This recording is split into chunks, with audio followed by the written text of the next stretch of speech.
আকাশ মেঘলা বলে দূরের পাহাড়ের রেঞ্জগুলো দেখা যাচ্ছে না ক্লিয়ার। নদীর ওপারে ওই যে টেন্টটা দেখছো, ওটা আমাদের টেন্ট। সকালেই পিচ করেছি। এই লোকেশানটা খুঁজে পেতে বড্ড ঝক্কি পোহাতে হয়েছে। কত মাঠ, জঙ্গল, নদী ক্রস করে অবশেষে যখন হাল ছেড়ে দিয়ে ভাবলাম যে কোনো একটা জায়গায় টেন্টটা পুঁতে দিতে পারলেই বাঁচি, তখনই আঙ্কেল এই জায়গাটা খুঁজে পায়। এটা হলো মাল নদী। আমাদের 4 জনের গ্রুপ, যার লিডার হলো আঙ্কেল। আমরা ওর সাকরেদ মাত্র। তীর্থ, আমি আর আমাদের টোটো দাদা। এখানে নদীর জলে সোনা খোঁজার সন্ধান চলছে। রাস্তা কাদায় ভর্তি। মাল নদী এঁকে বেঁকে নিজের খেয়ালে চলেছে।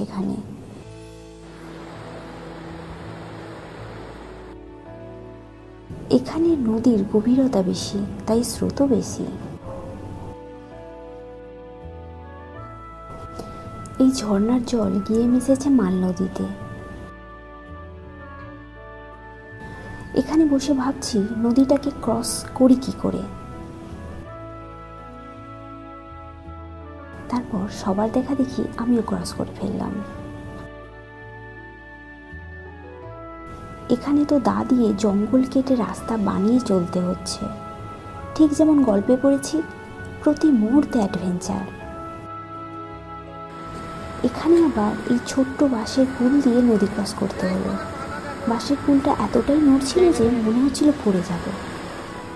এই হলো সেই দা, যার সাহায্যে জঙ্গল কেটে রাস্তা বানিয়ে ফাইনালি টেন্টের লোকেশনে পৌঁছেছি। লোকেশন তো দারুণ পেয়েছি, মনের মতো। তার সাথে গাছের কাঁটাগুলো এক্সট্রা পাওনা। এত অ্যাডভেঞ্চার করে সবাই খুব খুশি। অনেক চেষ্টার পর কাঁটাগুলো ছাড়াতে পেরেছি।